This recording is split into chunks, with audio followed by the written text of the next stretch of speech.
أعوذ بالله من الشيطان الرجيم. بسم الله الرحمن الرحيم. الحمد لله رب العالمين، والصلاة والسلام على أشرف الأنبياء والمرسلين وعلى آله وصحبه أجمعين. اللهم علمنا ما ينفعنا وانفعنا بما علمتنا وزدنا علما.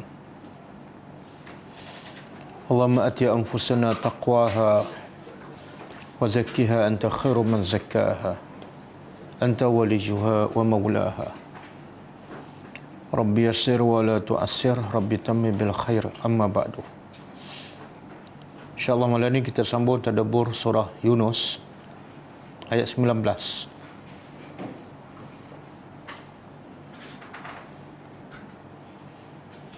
Sebelum tu kita tengok pengajaran ayat yang lepas.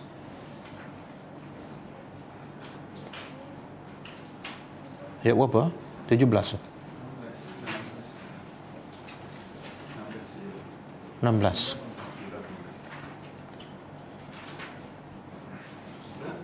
Pengajaran ayat 16, 17 dan 18. A'udzubillahi minasyaitonirrajim. Qul law syaa Allah ma talawtuhu 'alaikum wala adrakum bih. Faqad labistu fiikum umra min qablih afala ta'qilun. Maksudnya, katalah, wahai Muhammad, jikalau Allah kehendaki, aku tidak akan membacanya, iaitu Al-Quran, ke atas kamu. Dan Allah juga tidak akan memberitahu kepada kamu tentang Al-Quran. Maka sesungguhnya aku telah berada bersama kamu dalam tempoh umur yang lama sebelum ini. Adakah kamu tidak berakal? Pengajarannya pertama,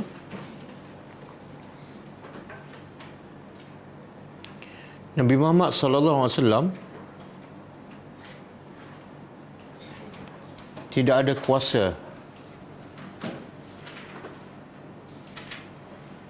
untuk menentukan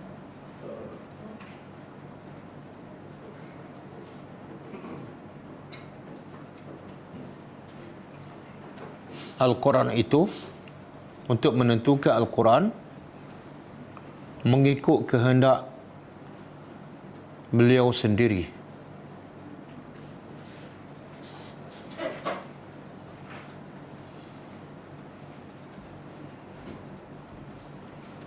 Melainkan baginda hanya mengikut apa yang diperintah oleh Allah Azza wa Jalla.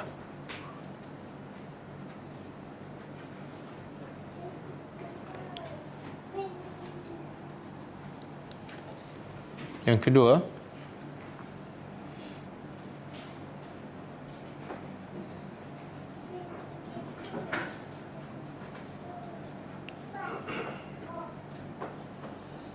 apa yang dibaca oleh Rasulullah sallallahu alaihi wasallam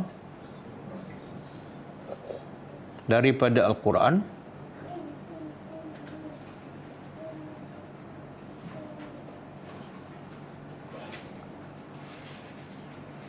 kepada umatnya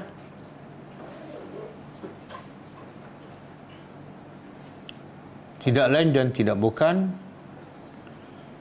melainkan apa yang diperintahkan oleh Allah, melainkan apa yang diperintah oleh Allah untuk disampaikannya.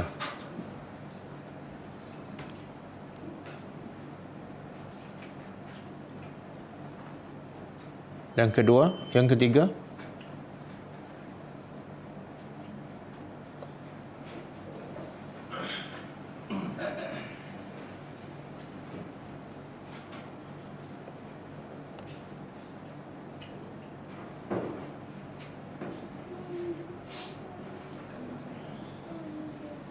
hanya mereka yang tidak berakal waras, hanya mereka yang tidak berakal waras sahaja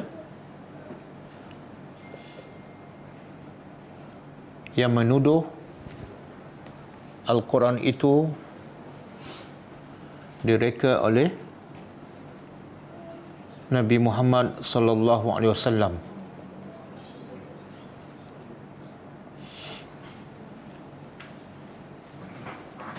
Kerana baginda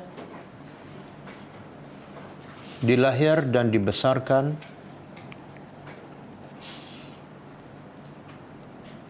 bersama masyarakat Quraisy Mekah dalam keadaan buta huruf.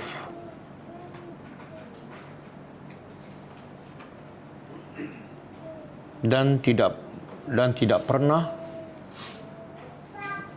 bermusafir untuk belajar.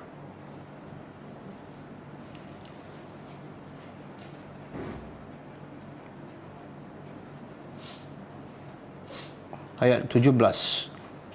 وَمَنْ أَظْلَمُ مِمَّنِ افْتَرَى عَلَى اللَّهِ كَذِبًا أَوْ كَذَّبَ بِآيَاتِهِ إِنَّهُ لَا يُفْلِحُ الْمُجْرِمُونَ.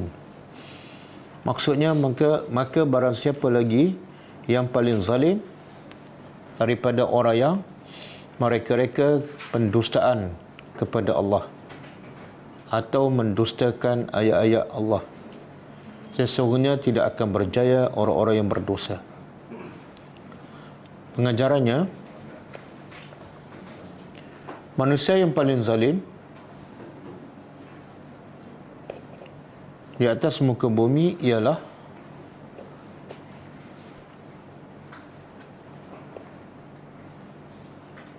mereka yang menuduh terhadap Allah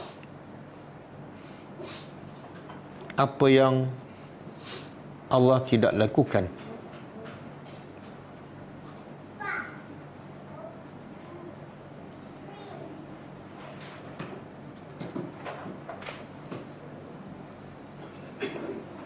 Dan apa yang Allah tidak katakan.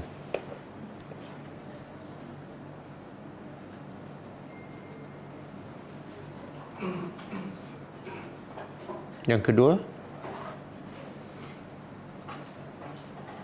antara kezaliman yang paling besar juga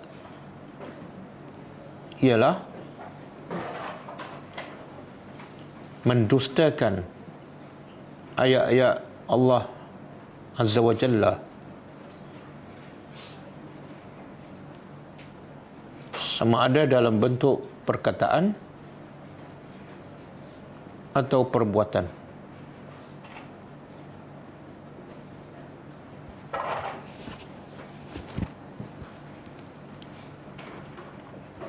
Yang ketiga,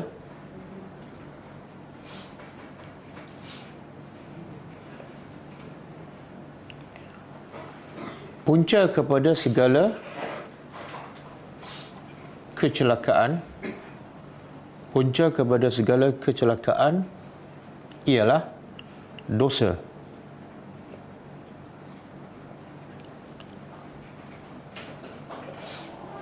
Dan punca kepada segala kebahagiaan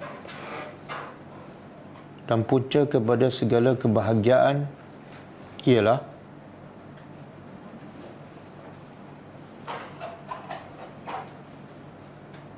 mendapat keampunan Allah.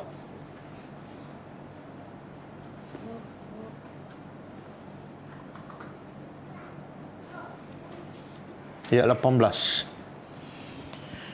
وَيَعْبُدُونَ مِنْ دُونِ اللَّهِ مَا لَا يَضُرُّهُمْ وَلَا يَنْفَعُهُمْ وَيَقُولُونَ هَؤُلَاءِ شُفَعَاؤُنَا عِنْدَ اللَّهِ قُلْ أَتُنَبِّئُونَ اللَّهَ بِمَا لَا يَعْلَمُ فِي السَّمَاوَاتِ وَلَا فِي الْأَرْضِ Subhanahu wa ta'ala amma yushrikun. Maksudnya, dan mereka menyembah selain daripada Allah apa yang tidak boleh memudaratkan mereka dan tidak boleh memberi manfaat kepada mereka.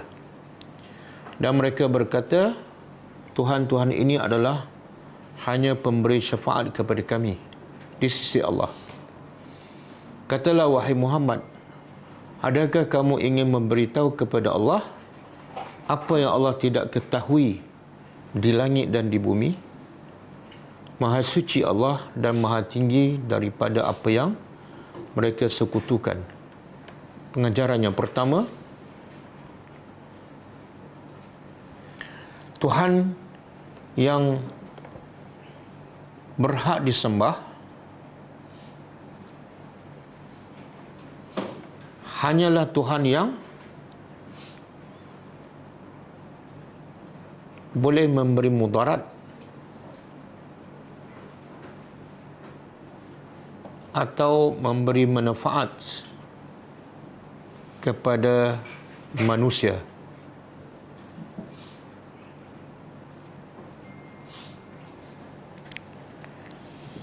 Dan tidak ada yang mempunyai sifat itu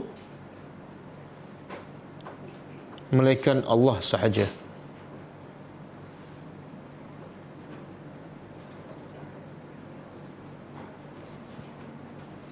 Yang kedua,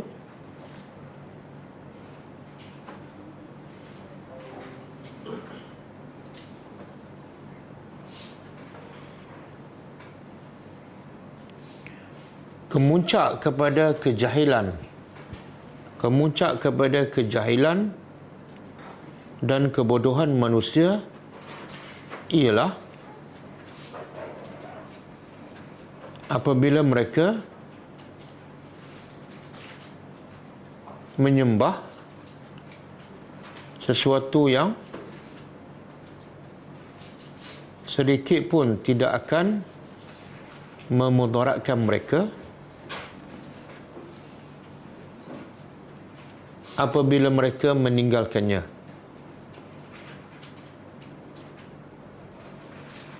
Dan tidak pula memberi manfaat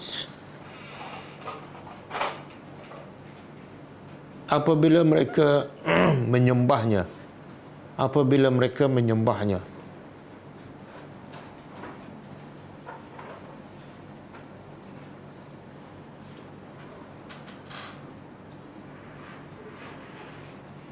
Yang ketiga, antara tipu daya syaitan untuk menyesatkan manusia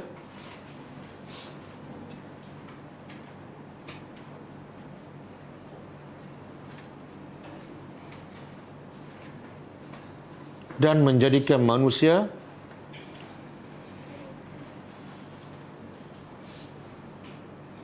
mensyirikkan Allah ialah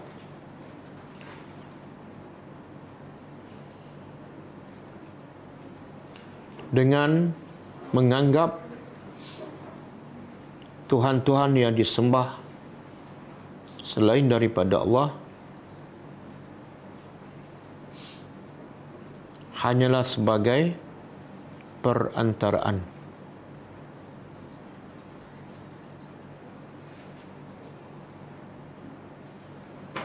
Yang keempat, hanya manusia sahaja yang sifatnya lemah dan jahil memerlukan perantaraan sesama mereka.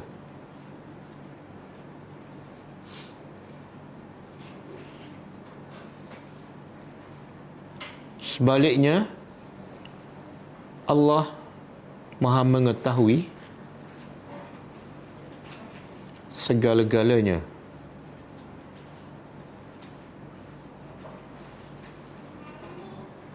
Sedikit pun tidak memerlukan perantaraan.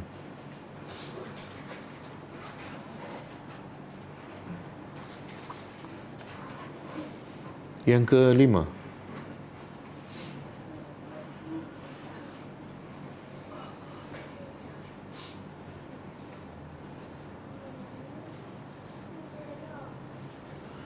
sekiranya perantaraan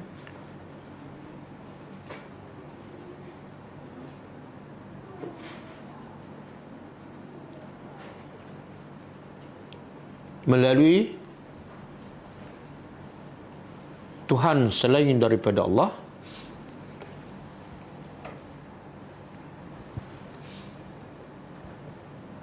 diperlukan,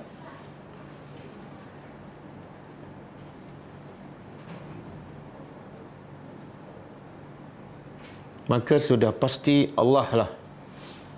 Maka sudah pasti Allah lah yang pertama mengetahui dan memerintahkannya.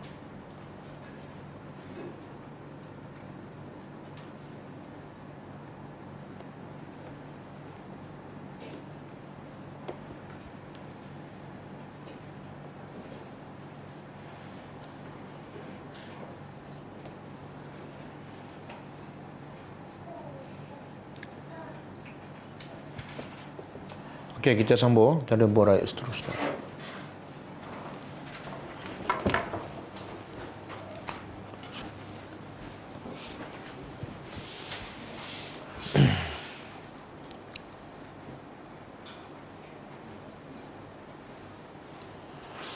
Okey, ayat 19. Kaitan ayat 19 dengan ayat sebelum ialah, kalau ayat sebelum Allah menceritakan tentang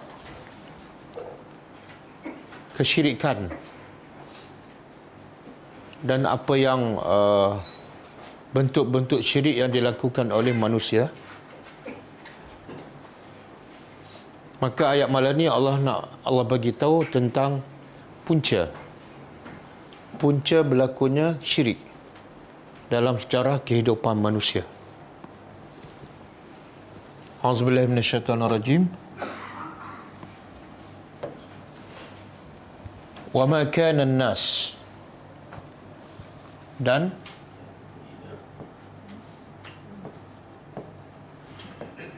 tidaklah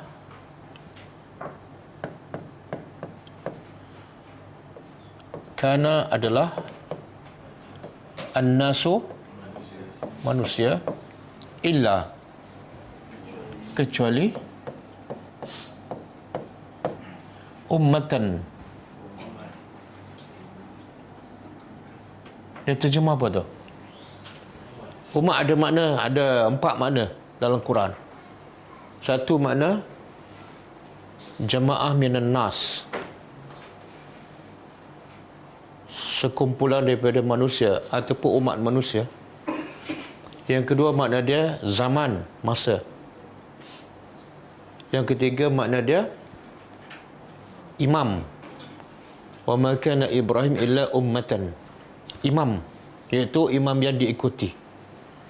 Dan makna yang keempat ialah millah. Millah juga digunakan perkataan ummah. Jadi umat dalam Al-Quran ada 4 makna. Lepas tu kalau kita tengok terjemahan, mungkin makna dia berbeza. Tengok konteks ayat. Okey, ummatan dalam ayat ni apa makna dia? Umat manusia.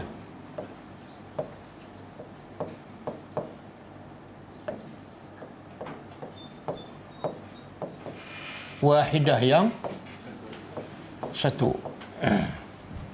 Fakhtalafu, fa maka ataupun lalu, ikhtalafu mereka berselisih.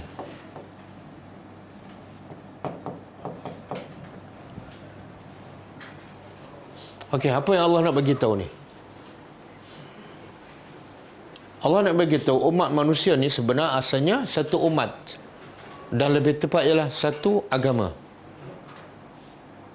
Daripada mula Nabi Adam AS sampai bila ni? Satu agama je, tidak ada yang kedua, yang ketiga. Semua agama Islam. Bermula daripada Nabi Adam sampai sebelum sampai zaman Nabi Nuh AS. Ada hadis sahih, kata Ibn Abbas, umat manusia ni semuanya di atas satu agama sahaja, tidak ada syirik selama 10 kurun, bermula daripada Nabi Adam sampai zaman Nabi Nuh AS. Jadi 10 kurun kita dah belajarkan. Satu kurun bersamaan dengan berapa? Mana dah belajar tapi macam tak belajar. Tak. Yang tepat ialah bukan 100.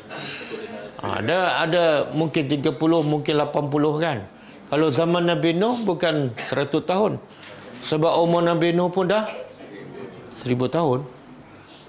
Jadi kata Ibn Abbas, selama 10 kurun, 10 generasi, semua satu agama je Islam. Daripada Nabi Adam sampai zaman Nabi Nuh. Jadi bila bermula kesyirikan? Zaman Nabi Nuh ataupun sebelum zaman Nabi Nuh.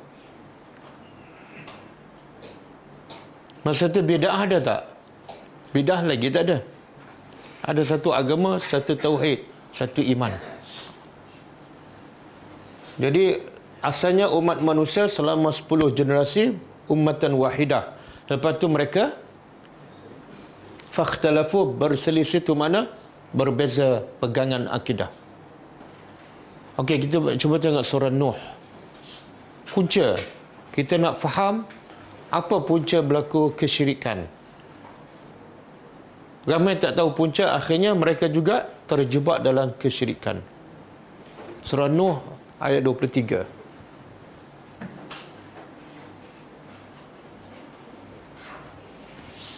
Okey.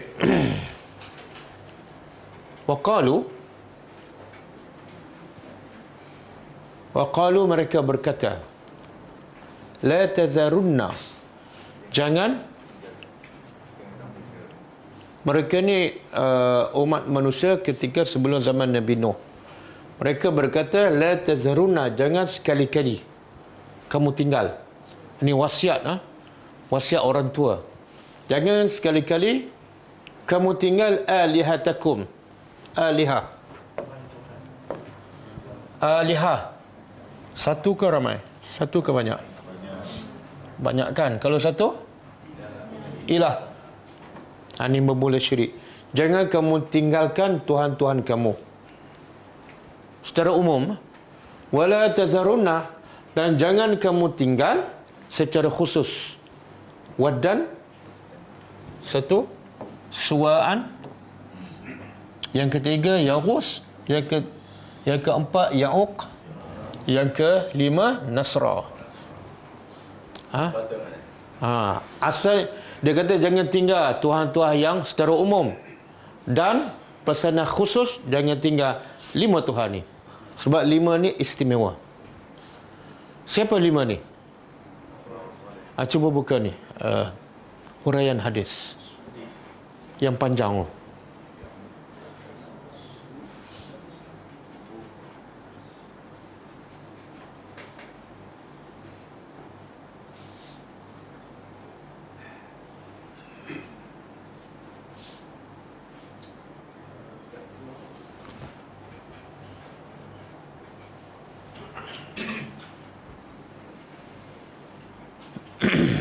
Okey. Wa fi sahih, dalam hadis sahih, Ani bin Abbas radhiyallahu anhuma, daripada Abdullah bin Abbas radhiyallahu anhuma. Abdullah bin Abbas ni hubungan dengan Nabi ialah pak cik ke dua pupu? Sepupu. Dan inilah antara yang Nabi doa kepadanya, Allahumma faqihu fid din wa 'allimhu at-ta'wil. Ketika itu Abdullah bin Abbas masih kecil. Dan ketika Nabi wafat, umur Abdullah bin Abbas lebih kurang umur 12 atau 13 tahun. Tapi dah menjadi ahli tafsir. Itu menunjukkan apa? Budak umur 12, 13 boleh tak faham Al-Quran? Boleh? Boleh. Abdullah bin Abbas masih kecil. Okey, fi qawlihi ta'ala. Ingat satu kisah. Bila Umar Ibn Khattab radhiyallahu anhu selalu bawa Abdullah bin Abbas ke dalam majlis orang tua. Ingat kisah tu? Tahu? Dia tahu tak payah cerita lah. Jimatkan masa kan? Maka kata Abdullah bin Abbas dalam mentafsirkan ayat yang kita baca tadi, waqalu la tazarunna aliyatakum. Jangan sekali-kali kamu tinggal Tuhan-Tuhan kamu, dan jangan khususnya kamu tinggal Waddan, Suwa'an, Yaghus, Ya'uq, Nasra. Surah Nuh ayat 23. Jadi huraian Ibn Abbas apa dia? Hazi asma, ini adalah nama-nama rijal salihin. Ini 5 ni orang soleh, bukan orang syirik. Nama 5 ni nama orang soleh. Min qaumi Nuh, daripada kalangan kaum Nabi Nuh AS. Falamma halaku, manakala semua orang yang soleh ni mati, auhas syaitan mewahyukan kepada kaum Nabi Nuh an insabbu ila majalisihim allati kanu yajlisuna fiha ansaban. Syaitan mewahyukan kepada kaum Nabi Nuh, letaklah dalam bentuk gambar atau patung dalam majlis kamu yang kamu duduk tu. Supaya apa? Step yang pertama, supaya ni orang soleh kan, kalau tengok muka orang soleh teringat nak beribadat. Siapa-siapa yang malas kan, tengok muka tok guru rajin nak bangun malam. Langkah pertama kan. Kemudian wasammuha, dan namakan patung-patung tu ataupun bentuk patung lah, bi asma'ihim, dengan nama mereka, Yaghus, Ya'uq, Suwa'an, Waddan dan Nasra. Fafa'alu, maka kaum tu buat. Dalam kepala mereka bukan nak sembah patung, tapi nak sebagai peringatan. Bahaya. Sebab itulah kata ulama, asas kepada syirik ialah al-ghuluw. Al-ghuluw, al-ghuluw fi salihin.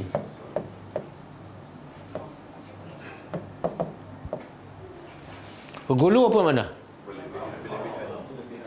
Melampau. Dari segi bahasa, ghuluw ialah az-ziyadah fil qawli wal amal. Tambahan dalam bentuk perkataan ataupun amal. Kalau Islam cakap macam ni, dia tambah sikit, melampau tu. Sama ada perkataan ataupun perbuatan. Nabi kata zikir 100, dia zikir 1000, melampau.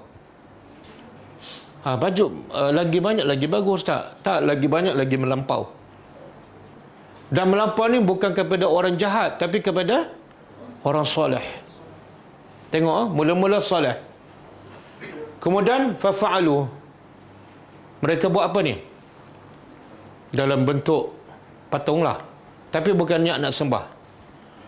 Walam tu'bad, dan tidak disembah, hatta iza halaka ulaika, sehinggalah generasi pertama mati.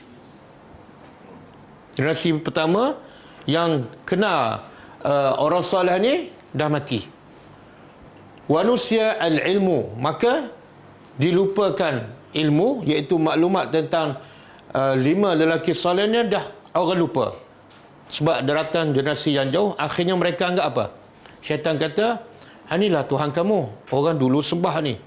Mereka nak sembuhkan penyakit, nak cari barang hilang, mereka buat sembah ni lah. Dan yang generasi akan datang tak kenal siapa yang soleh ni. Faham? Nampak tak? Puncanya apa? Al-ghulu fi salihin. Sebab itulah dalam Islam gambar-gambar tak dibenarkan. Nabi kata mana-mana rumah yang ada gambar, malaikat tak masuk. Gambar je. Kenapa tak malaikat tak masuk? Gambar je, bukan patung. Kenapa?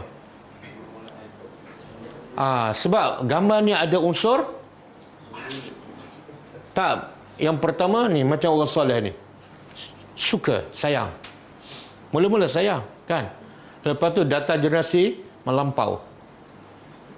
Kita tampak tak gambar kalau kita tak sayang pada orang tu? Tampak tak gambar perompak? Tak kan, orang kita sayang. Sebab tu dalam Islam tak boleh tanpa gambar. Dan malaikat rahmat tak masuk. Malaikat maut masuk.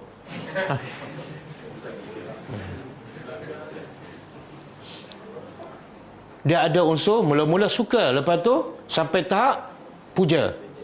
Puja. Puja tu hulu. Waqala Ibn Qayyim, kata Ibn Qayyim, qala ghairu wahidin minas salaf, telah berkata bukan seorang daripada salaf, tapi ramai. Lamma matu, manakala orang-orang soleh yang 5 orang ni mati, akafu ala kuburihim, mereka duduk kat kubur. Sebab apa? Sayang, cinta kan, rasa rindu. Step kedua, sawwaru tamathilihim, mereka buat dalam bentuk berhala atau patung. Tunggulah, sekarang tunggu kan. Semua, kemudian tala alaihimul amad. Kemudian lama tempoh berlalu, fa'abaduhum, lalu mereka sembah. Inilah permulaan syirik ni. Permulaan syirik bermula daripada al-ghuluwi fi salihin. Sekarang berlaku tak? Puja guru melampau-lampaukan. Mula-mula cium tangan, lepas tu cium dahi, lepas tu cium kaki, lepas tu minum air kaki. Kan? Berlaku sekarang. Melampau. Sekarang bawa apa ni? Cicit Nabi yang ke-38. Saya pun tak tahu kenapa 38. 37 bukan cicit ke? Yang ke-40 bukan cicit ke? Kenapa 38? Saya ni pun anak cucu adik Nabi Adam ni. Ada kelebihan. Betul tak? Disahkan oleh siapa? Al-Quran. Kita semua adalah cucu Nabi Adam. Itu permulaan kepada syirik.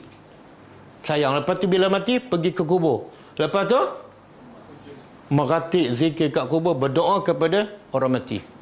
Itulah permulaan.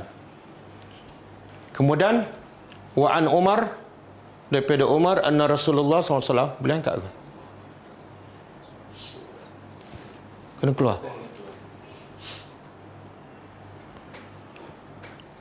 Wa an Umar anna Rasulullah SAW qal, kata Nabi, la tatruni, jangan kamu, tatruni sama dengan taghluni, jangan kamu berlebih-lebih kepada aku sebagaimana ataratin nasara, sebagaimana melampaunya orang Nasrani kepada Ibnu Maryam, Nabi Isa.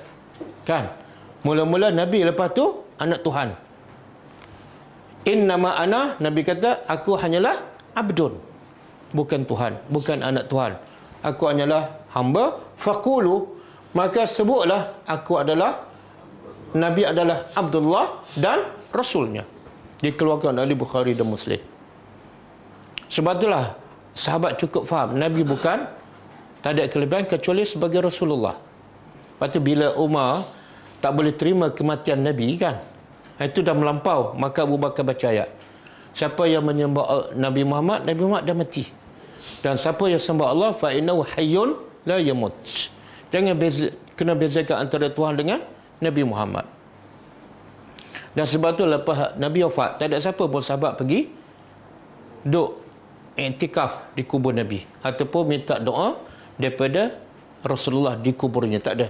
Sebab sahabat cukup faham Nabi adalah abdun, Abdullah wa rasuluh.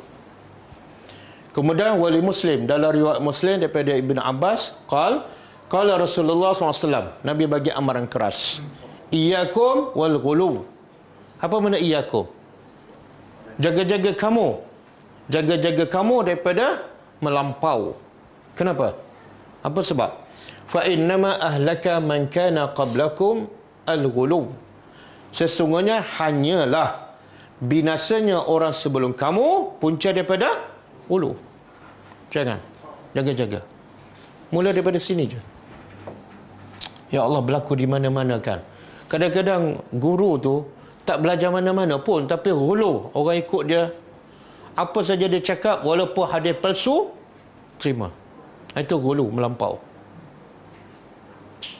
Okey. Cuba buka surah ni. Surah Yusuf.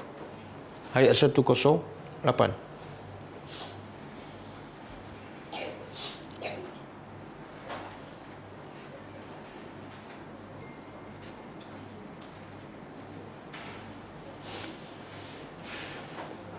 Okey. Auzubillahi minasyaitonir rajim. Allah perintah kepada Rasulullah sallallahu alaihi wasallam supaya bagi kepada umatnya. Qul, katalah, hazihi sabili. Ini adalah jalanku. Apa jalan Nabi? Allah wajibkan Nabi bagi kepada umatnya bahawa inilah jalanku. Hazihi sabili. Ini jalanku. Apa jalan Nabi? Ad'u ila Allah. Jalan aku ialah aku mengajak orang kepada Allah, bukan kepada aku. Jelas. Tak pernah Nabi mengajak orang supaya puja dia, melampau pada dia, tak. jalan aku ajak orang kepada Allah. Daripada sini ramai yang melampau tak? Nampak macam mengajak tapi bukan kepada Allah. Kepada siapa? Kepada guru dia, kepada kumpulan dia, kepada mazhab dia, yang fanatik mazhab tu kan. Tak ada dah, ilallah tak ada dah. Ini mesti tak boleh berbeza. Kalau berbeza, Nabi kata, kalau betul kamu nak ikut jalan aku, ajak manusia kepada Allah. Jangan kepada kumpulan, jangan kepada guru. Yang kedua, mesti ada basirah. Ajak kepada Allah mesti ada basirah apa dia? Dalil. Basirah ni benda yang jelas, iaitu dalil lah. Dalil tentang keesaan Allah, kewujudan Allah, dan hanya Allah saja yang berhak disembah. Siapa lagi yang buat kerja Nabi ni? Siapa lagi? Ana wa manittaba'ani. Aku dan orang yang ikut aku. Maknanya, tanda yang paling jelas seseorang itu ikut Nabi apa dia? Tanda paling jelas dia adalah pengikut tegar Rasulullah SAW. Ad'u ila Allah. Betul? Kalau dia ajak kepada kumpulan dia, kepada syekh dia, sampai orang tak kenal sunnah Nabi, dia bukan pengikut sunnah Nabi. Walaupun dia mengaku ahli sunnah wal jamaah. Kenapa sebut ahli sunnah wal jamaah? Kenapa tak sebut ahli Al-Quran was sunnah? Kenapa? Saya nak tanya, ahli sunnah wal jamaah sumber asasnya apa dia? Tapi kenapa tak dipanggil ahli Al-Quran was sunnah wal jamaah? Kenapa? Tak, kenapa ahli sunnah tapi tak ada Quran? Sepatutnya ahli Al-Quran was sunnah. Mana ada ahli Quran was sunnah, mana ada? Yang ada ialah ahli sunnah wal jamaah. Kenapa? Tak ada orang berani mengaku ahli Quran.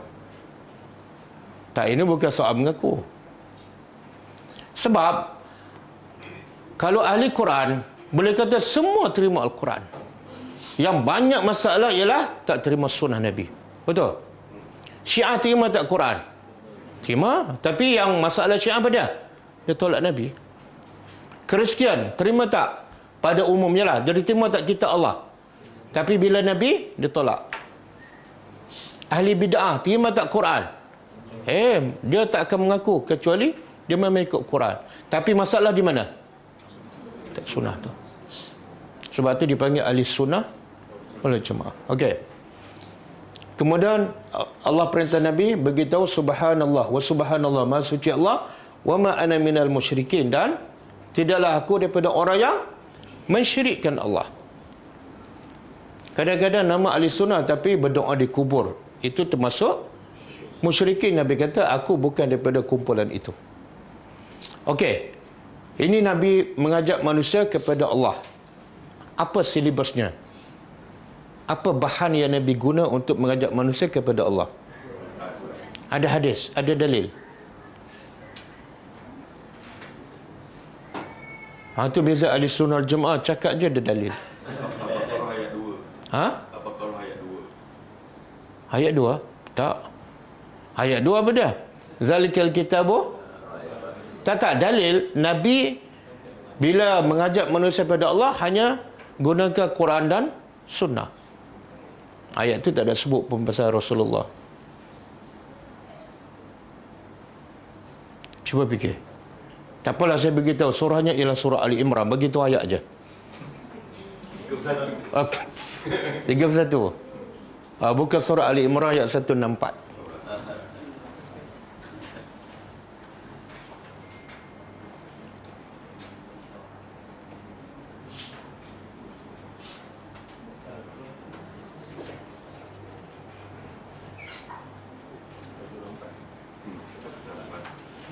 Okey. Ramai yang besarkan Rasulullah, tapi pendekatannya, caranya, silibusnya tak sama dengan Rasulullah SAW. Allah sebut dalam ayat ini, laqad, cuba terjemah. Pasti sesungguhnya, mana 3 penegasan. Demi Allah, pasti sesungguhnya. Maknanya ya Allah nak bagi tahu satu benda yang besar dan penting. Apa dia? Manna, Allah. Apa manna? Kita biasa dengar manna kan, tapi maknanya macam lain je. Manna dan saya tak tahu kenapa orang Melayu tahu ni. Manna dia sambung salwa kan. Apa makna manna? Tak, yang Allah bagi pada Bani Israel, manna dan salwa apa makna? Manna manisan, salwa burung kan? Okey, kita tengok mana dalam ayat ni. Cuba terjemah. Burung ke manisan? Pasti sesungguhnya Allah telah menganugerahkan. Mana makna menganugerahkan? Apa kaitan dengan manna dan salwa Bani Israel? Sebenarnya manna tu ialah anugerah daripada Allah tanpa usaha sedikit pun daripada Bani Israel. Kan manna tu diturun daripada langit tanpa usaha langsung. Bangun pagi ada kat depan. Bila tanpa usaha dipanggil anugerah. Cuma anugerah tu ada dalam bentuk manisan, ada dalam bentuk burung. Okey. Allah telah menganugerahkan kepada siapa? Orang beriman. Apa dia anugerah terbesar Allah kepada orang beriman? Apa dia? Is ketika mana ba'asa fihim. Allah telah mengutuskan kepada orang beriman rasulah. Seorang anugerah besar orang beriman ialah Allah utuskan rasul. Dan rasul pula min anfusihim. Rasul daripada kalangan mereka itu pun anugerah.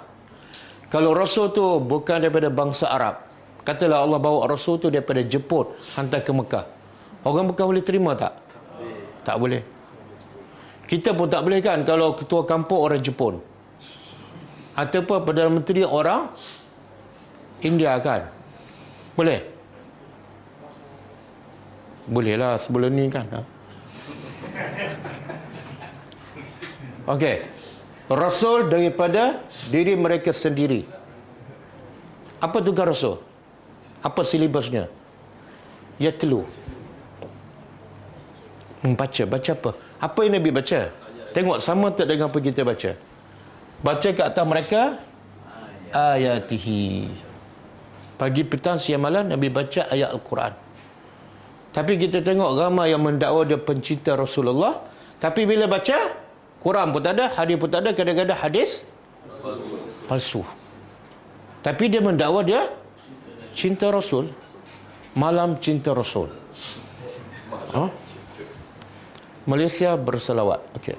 Wa yuzakkihim, dan dia menyucikan mereka. Tugas Rasul apa dia? Menyucikan orang-orang beriman. Dengan apa? Dengan ayat. Bukan dengan kelorok. Wa yu'allimuhum, dan tugas Rasul mengajar orang beriman apa dia? Ini silibusnya. Satu, iaitu Quran. Yang kedua, Al-Hikmah. Kata Imam Syafi'i, bila Al-Hikmah disebut selepas Al-Kitab dalam Al-Quran, maka dia bermakna As-Sunnah. Subhanallah. Kalau betul kita mengaku kita adalah pencinta Rasulullah, pertama buat kerja Nabi lah. Apa dia? Mengajak orang pada Allah. Yang kedua, silibusnya apa? Baca Quran, baca hikmah. Baca Quran, baca hadis. Betul? Tapi berapa ramai yang cerita pasal Rasul, tengok-tengok dia baca apa? Saya pun tak tahu dia baca apa. Kita pun tak faham. Yang baca pun saya tak tahu faham ke tak. Bacalah Quran dan baca hikmah. Macam kita buat malam ni. Dan Allah kata, wa in kanu, sesungguhnya mereka itu, siapa mereka ni? Orang yang diutuskan Nabi kepada mereka, iaitu orang musyrikin. Mereka ni adalah dahulu min qablu, sebelum diutuskan Nabi, lafi dhalalim mubin, pasti dalam, nampak? Daripada sesat, daripada syirik kan. Orang Mekah penyambung generasi Nabi, kaum Nabi Nuh. Kalau Nabi Nuh, kaum dia ada berapa patung? Mungkin 5 je ataupun lebih. Tapi orang Mekah ada berapa patung? 360. Tapi akhirnya mereka bertukar tak? Daripada dhalalim mubin kepada mukminin. Bertukar tak? Apa yang digunakan oleh Nabi? Quran dan hikmah. Jadi Allah nak beritahu, kalau kamu nak hapuskan kesesatan, kesyirikan, gunalah 2 silibus ni. Yang ni saja yang terbukti berjaya. Yang lain tak. Betul? Jadi bacalah Quran, ada 6,000 ayat dan hadis ada ratus ribu belum dipelajari. Okey, kita sambung ayat kita. Jadi Allah kata manusia tu asalnya adalah satu agama, kemudian datang syaitan menghasut, akhirnya berbagai-bagai akidah dan pegangan. Kemudian walaula dan jikalau tidak kalimah apa makna? Ketetapan. Sabaqat, telah mendahului. Min rabbika, dari Tuhan kamu, pencipta kamu. Laqudiya, pasti. Qudiya apa dah?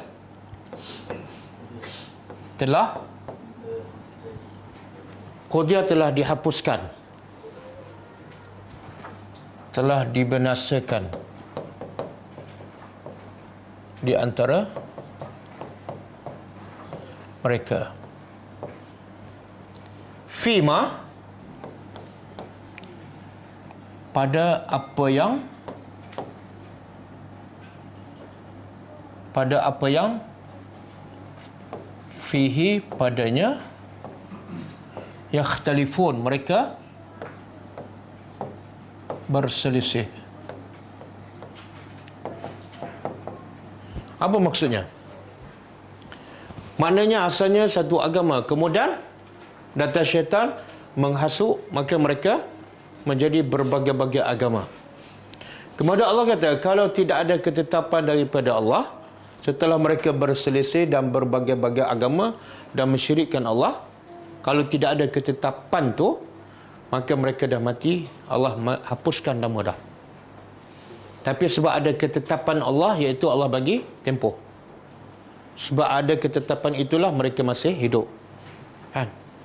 Ramai tak orang syirik hidup? Ialah daripada zaman Nabi Nuh, merebak sampai ke zaman Nabi Muhammad dan sampai ke hari ini. Kenapa mereka tak mati-mati? Dah mati dah yang dulu kan? Tapi ada yang sembah berhala sampai 50 tahun masih hidup. Sebab ada ketetapan Allah, satu masa mereka mati. Bukan sekarang. Dan itu, ketetapan itu adalah berdasarkan apa? Hikmah. Kalau sembah berhala je, mati. Sembah je berhala, mati. Apa jadi?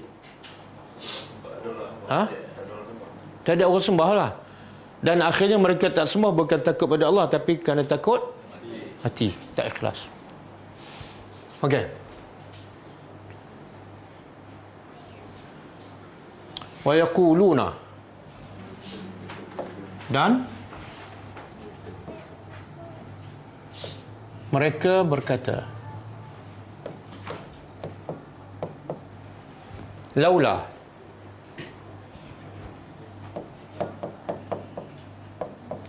jikalau tidak unzila,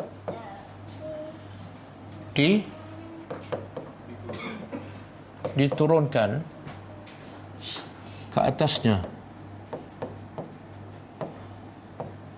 ayatun, apa-apa ayat, ataupun apa mana ayat? Tanda-tanda kebesaran Allah. Min Rabbihi, dari Tuhannya ataupun penciptanya. Apa maksud ayat ni?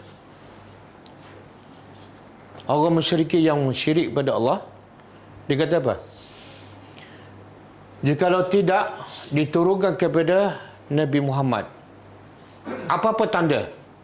Tanda apa ni? Tentang kewujudan Allah, kebesaran Allah, tanda tentang kenabian Nabi Muhammad SAW, maka kami tak akan beriman.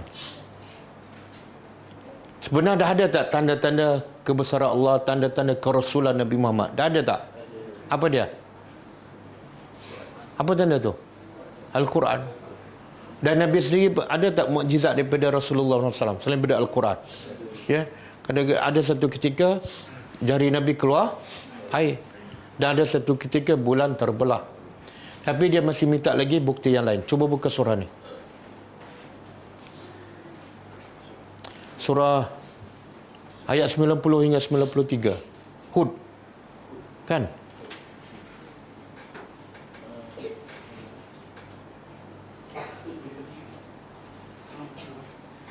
Hud ke Al-Isra? Ayat 90 hingga 93.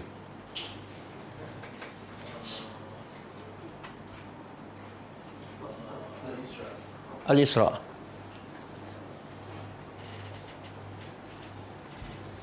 Okey. Ini tanda-tanda yang diminta oleh orang musyrikin. Ini tanda ni mereka nak beriman ke ataupun sebagai alasan? Alasan. Okey, waqalu. Mereka berkata lan nu'mina. Lan nu'mina. Tidak. Nu'mina ni fi'il apa? Apa tanda mudhari'? Nun. Fi'il mudhari' marfu' ke, mansub ke, majzum? Ha? Ada jawapan A, B, C. A marfu', B mansub, C majzum. Ha? Mansub. Kenapa mansub? Sebab ada lan. Kan? Lan. Lan harfu nasbin. Dan apa tanda dia nasab? Tanda fathah. Nu'mina. Kan? Kalau buang je lan jadi apa? Nu'minu. Mari depan. Okey. Mereka berkata, lan yang apa makna? Kami tidak sekali-kali beriman laka kepada engkau wahai Muhammad. Dia cakap direct kepada Nabi. Hatta sehingga tafjur lana. Kamu tafjur memancutkan lana kepada kami minal ardi daripada bumi yang bu'a pancaran air. Kamu nak kami beriman. Okey, kan Mekah kan tanah padang pasir, kering kontang kan? Tak ada air. Kecuali Zam-Zam kan? Ha. Jadi dia nak air. Dia kata kalau kamu nak kami beriman, okey, keluarkan air daripada bumi. Kalau keluar tu kami akan beriman. Apa lagi dia minta? Au takuna laka jannatun, ataupun engkau ada memiliki jannah, kebun. Ini bukan syurga. Kebun min nakhilin, daripada kurma wa inab, anggur. Mekah ada tak kebun? Mekah ada tak kebun? Ha? Buah-buahan ada? Ada buah daripada luar lah. Ha. Tapi kebun tak ada, pokok tak ada. Satu pokok pun tak berbuahkan. Jadi orang Mekah cabar Nabi. Okey, kalau kamu nak kami beriman, tumbuhkan kebun. Supaya kami tak payah musafir ke Yaman, ke Syam, tak payah. Jadi ke Mekah ni kebun. Fatufajjira, dan keluarkan juga anhar, sungai-sungai yang mengalir air di celah-celahnya. Tengok apa dia minta kan. Boleh angkat lagi? Ke kena keluar?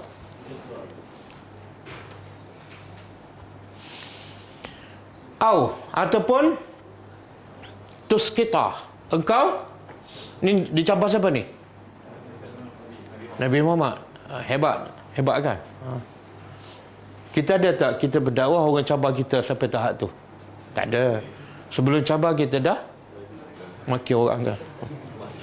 Autus kita as-sama, ataupun engkau Muhammad menjatuhkan daripada langit kama za'amta, sebagaimana engkau sangka, jatuhkan ke atas kami kisafan, keping-keping langit.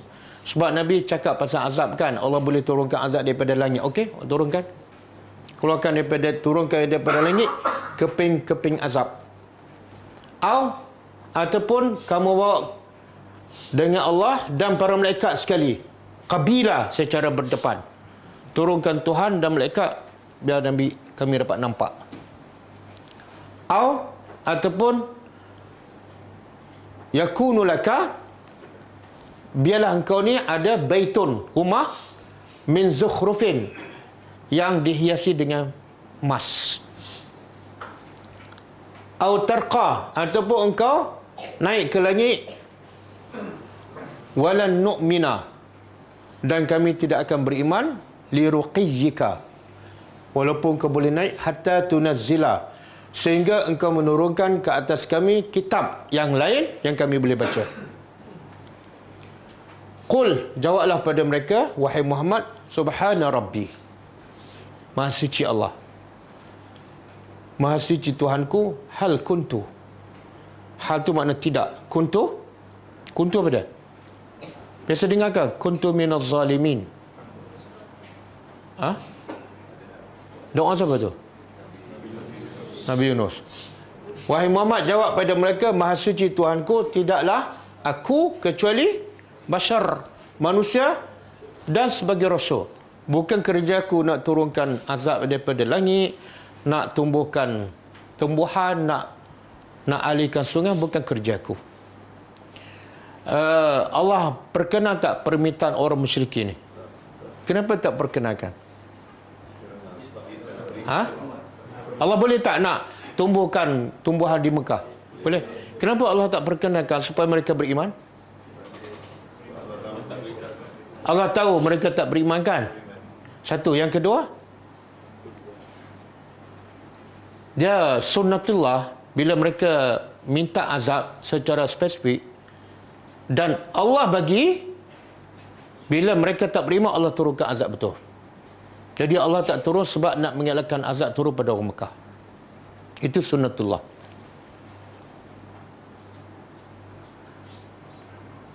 Okey, last sekali. Wa ma mana'an nas, dan tidak ada yang menghalang manusia daripada beriman, iz ja'ahumul huda, ketika mana telah datang pada mereka petunjuk dah datang. Tapi apa lagi yang menghalang mereka daripada beriman? Illa malaikat anqalu, mereka berkata, aba'asallahu basyarar rasulah. Malaikat alasan mereka pada, sebab Muhammad ni manusia, sebab tu kami tak beriman. Muhammad manusia, kami pun manusia, apa beza? Kalau dia boleh jadi rasul, kami pun boleh jadi rasul. Okey.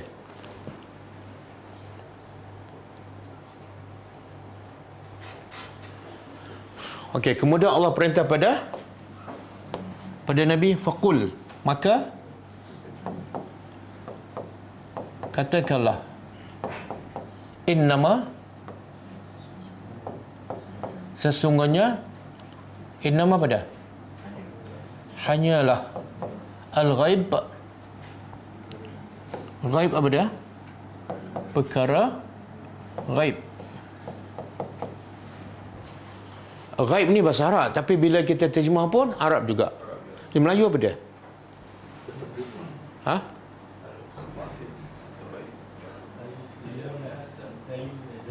Apa dia? Itu bukan bahasa Melayu lah. Ghaib ni tak nampak lah. Bahasa Melayu tidak nampak. Dia ghaib ni tak nampak ni ada dua. Satu, tak nampak mutlak. Yang kedua, tak nampak nisbi. Nisbi ialah, contohlah, ada siapa kat luar, kita tak tahu kan? Tapi orang kat luar tahu tak apa yang di luar? Itu dia panggil ghaib nisbi kepada kita, tapi kepada orang lain tahu. Apa anak kita buat kat rumah sekarang, kita tahu tak? Itu dia panggil ghaib nisbi, tapi anak kita tahu tak dia buat apa? Yang kedua, ghaib mutlak, semua orang tak tahu. Seperti syaitan, jin, apa lagi? Dosa, pahala, syurga, neraka, alam kubur, rezeki. Jin ada berapa ekor dalam kelas kita? Itu ghaib apa tu? Ghaib mutlak. Jadi Allah kata sesungguhnya hanyalah ghaib. Perkara ghaib itu lillah, milik Allah. Ghaib, apa maksud ghaib ni? Semua Quran Nabi sebelum turun dia ghaib kan? Dan apa saja yang diminta oleh orang musyrikin tadi, sebelum diturunkan, semua tak nampak. Jadi Allah kata pada Nabi, jawab pada mereka, semua benda gaib ni adalah milik aku, tak ada hak langsung. Kerja aku hanyalah menyampaikan. Wa ma alaina illal balaghul mubin. Surah Yasin. Surah Yasin. Okey, kemudian datang amaran. Sebab Allah tahu mereka ni bukan nak beriman pun. Fantaziru. Maka tunggulah. Tunggulah. Ini sesungguhnya aku ma'akum, bersama kamu, minal muntazirin, dari orang-orang yang menunggu. Apa maksud dia? Apa maksud? Maka Allah nak suruh Nabi jawab pada mereka, kalau kamu tak beriman, aku dah sampaikan. Tapi kamu masih tak nak beriman, masih mencabar bukti-bukti yang baru. Okey? Kita sama-sama tunggu hasilnya. Di mana ni? Di akhirat besok. Jadi ayat ni Allah nak ajar kepada Nabi dan kepada pendakwah. Bila orang tak nak terima dakwah, jangan paksa, jangan maki. Betul tak? Jangan berdebat. Kalau dah mindset dia memang dia betul, kita salah, buang masa. Habis jawab apa? Jawab ayat ni. Fantaziru inni ma'akum minal muntazirin. Kita tengok di akhirat besok siapa betul kan? Habis. Kalau tak, kita akan buang masa tak? Buang masa. Cuba tengok. Sekarang masyarakat manusia, daripada 100% tu, agak-agak berapa peratus yang syirik pada Allah? Agak-agak lah. Apa dia? 90%. 90%. Ini 10%. Yang ni 90% ni syirik pada Allah. Kan? Sekarang cakap pasal agama, berdebat pasal agama, berlega sekitar 90% ke sekitar 10%? 10%, betul. Dan 10% sesama siapa? Sesama Islam. Yang syirik kat sini, yang kafir kat sini kan? Betul. Jadi banyak tak masa kita habiskan untuk 10%? Masa mengajar, masa berdebat, masa menjawab, betul? Masa react. Kan? Tapi yang sini sampai tak dakwah? Sedangkan tujuan utama Rasul, semua para Rasul, khususnya Nabi Muhammad, diutuskan untuk apa? Membetulkan apa? Kesyirikan. Yang syirik dekat sini. Yang sini mungkin adalah syirik, tapi peraturannya kecil je. Betul tak? Yang confirm syirik ni 90%. Tapi mesej dakwah tak sampai ke sini. Sebab itulah bila Nabi berdakwah, sampai semua tak mesej mentauhidkan Allah kepada semua orang Mekah. Sampai semua. Tak ada satu pun tak sampai. Sebab itu semua orang Mekah menentang. Dan bila hari pembuka kota Mekah, yadkhuluna fi dinillahi, berbondong-bondong masuk agama. Dan bila Nabi hantar Mus'ab bin Umair ke Madinah, Mus'ab bin Umair fokus pada 10% ke semua sekali? Semua mesej Islam mentauhidkan Allah sampai pada semua penduduk Madinah. Sehingga dikatakan tak ada satu rumah pun penduduk Madinah melainkan mesej mentauhidkan Allah sampai. Tapi sekarang kita fokus kat mana? Betul tak? Kuliah maghrib setiap malam kat mana? Kat sini ke kat sini? Kuliah subuh setiap minggu kat sini ke kat sini? Kan? Jadi akhirnya yang syirik pun tak akan berubah. Yang ni pun yang duk bergaduh berubah tak? Bukan saya kata tak perlu berdebat, tapi kadang-kadang banyak masa kita, banyak tenaga kita, banyak duit kita habiskan untuk 10%. Akhirnya mesej Rasulullah yang sebenar untuk menghapuskan kesyirikan tak sampai. Betul kan? Tapi tengok pula agama Kristian. Dia fokus yang mana? Ni, kan? Yang ini dia kata tak apalah, biar dia bergaduh. Kan? Dia tak kacau yang ni, dia kata 90%. Sebab tu dakwah dia masuk ke mana? Bukan di gereja je, tapi semua tempat. Kawasan pedalaman. Bukan setakat dia masuk, dia duduk kat situ. Satu benda yang pelik bin ajaib. Dia agama sesat, tapi dia yakin betul. Apa bukti dia yakin betul? Dia nak kongsikan pegangan dia kepada orang lain. Betul kan? Kita agama yang betul, tapi kita tak rasa macam agama kita betul, sehingga kita tak rasa dan tak bersungguh-sungguh untuk berkongsi kepada orang lain. Betul? Betul ke salah? Kalau salah, tolong betulkan. Kita tak nak kongsi ni. Kita dah ada ilmu. Quran pun dah belajar, hadis pun belajar kan. Sahih Bukhari pun dah habis 6 kitab sunnah sitah. Tapi kadang-kadang tak sampai pada 90%. Okey? Jadi bila mereka tak nak terima, jawab apa? Fantaziru inni ma'akum minal muntazirin. Cuba buka surah Sajadah.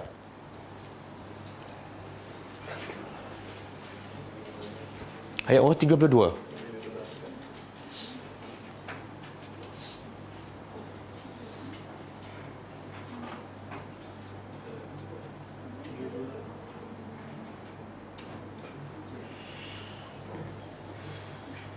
Okey. Ini antara pegangan orang-orang yang tak beriman, iaitu mereka tidak percaya pada hari akhirat. Wa yaquluna, mereka, tengok Allah guna perkataan apa ni? Makna apa? Inilah pegangan orang musyrikin, orang kafir. Sentiasa yaquluna fi'il mudhari'.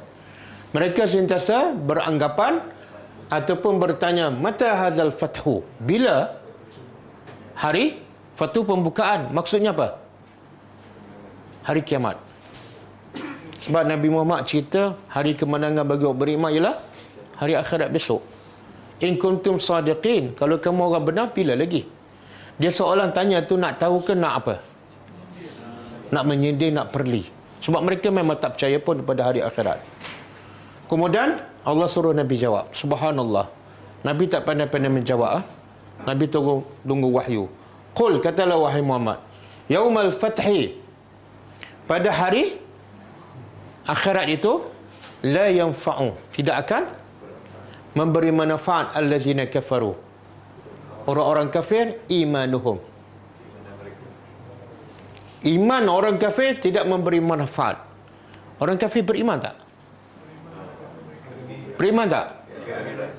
Dia beriman tak? Beriman. Ada tak orang kafir yang tak beriman di akhirat? Tak ada. Semua beriman. Tapi Allah kata la yanfa', sedikit pun tidak memberi faedah.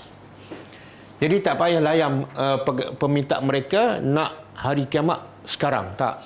Bagi tahu je. Bila betul-betul berlaku kiamat, kamu pasti beriman. Dan ketika itu, sedikit pun tidak memberi faedah. Begitu mereka.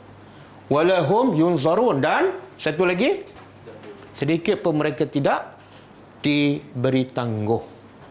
Kalau pukul 5 masuk neraka, pukul 5 lah. Okey, kemudian ini cara strategi dakwah bila mereka orang tak beriman. Dah kita sampai berkali-kali, maka Allah kata fa'arid anhum, maka tinggalkan mereka, berpaling daripada mereka, dan wantazir, tunggulah, innahum muntazirun, mereka pun sebenarnya menunggu keputusan yang sama, surga ataupun neraka. Okey, cukup ah?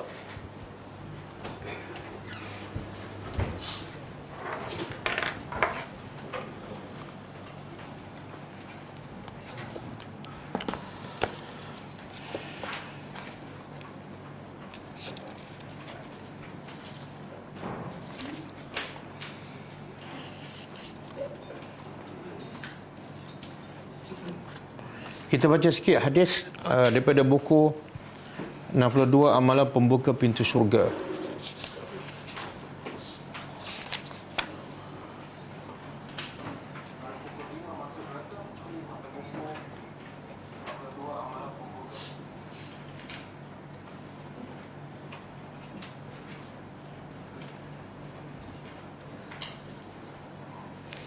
Okey, amalan yang ke-53. Semalam kita belajar apa? Kelebihan amalannya nampak kecil, tapi kelebihannya diangkatkan darjah oleh Allah dan dibina sebuah istana di syurga, iaitu memenuhi saf, memenuhi saf depan. Yang ke-53, orang lemah dan direndahkan oleh orang lain serta orang fakir dan miskin.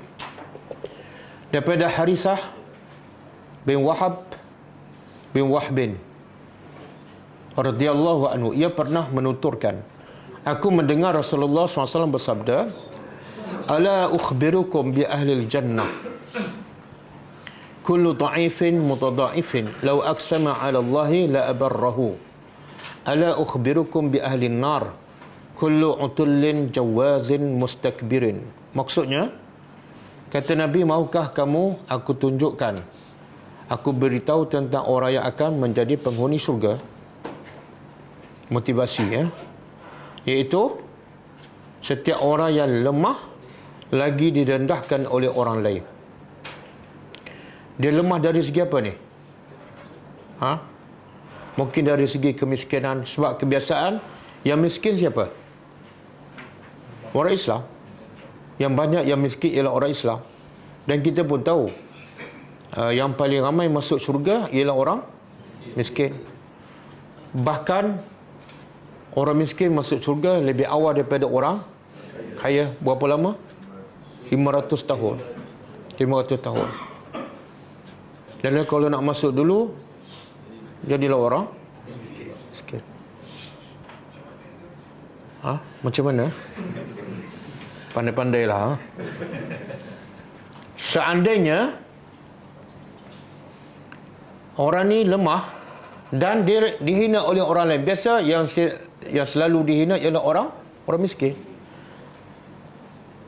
Maka Nabi kata, seandainya ia bersumpah atas nama Allah, nescaya sumpahnya akan dikabulkan olehnya. Walaupun dia miskin, walaupun dia dihina oleh orang lain, tapi dia akan dimakbulkan doanya oleh Allah.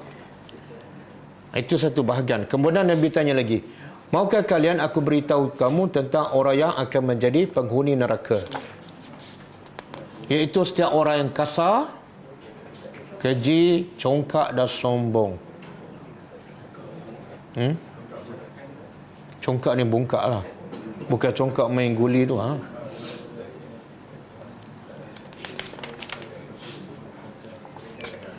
Al-Hafiz Ibn Hajar mengatakan, mutadha'ifun baik dengan memberi harakat kasrah pada huruf ain maupun fathah artinya sama, iaitu yang sangat lemah. Dalam riwayat Al-Ismaili tercantum mustad'afun.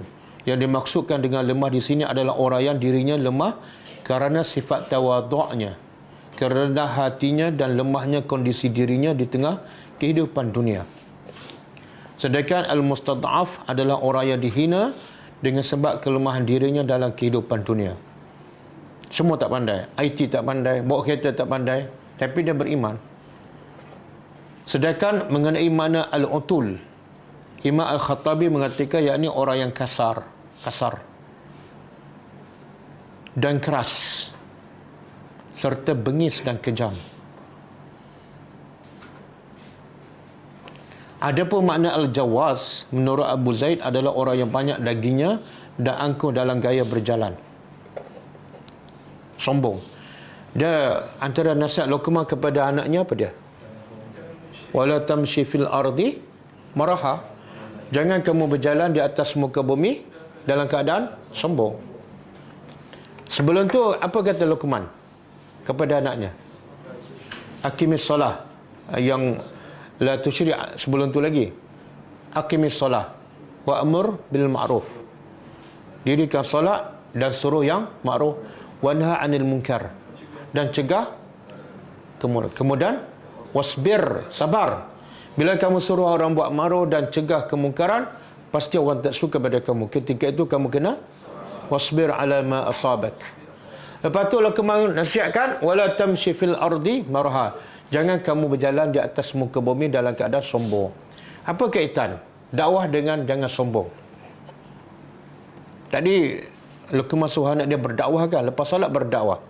Tiba-tiba dia kata jangan sombong.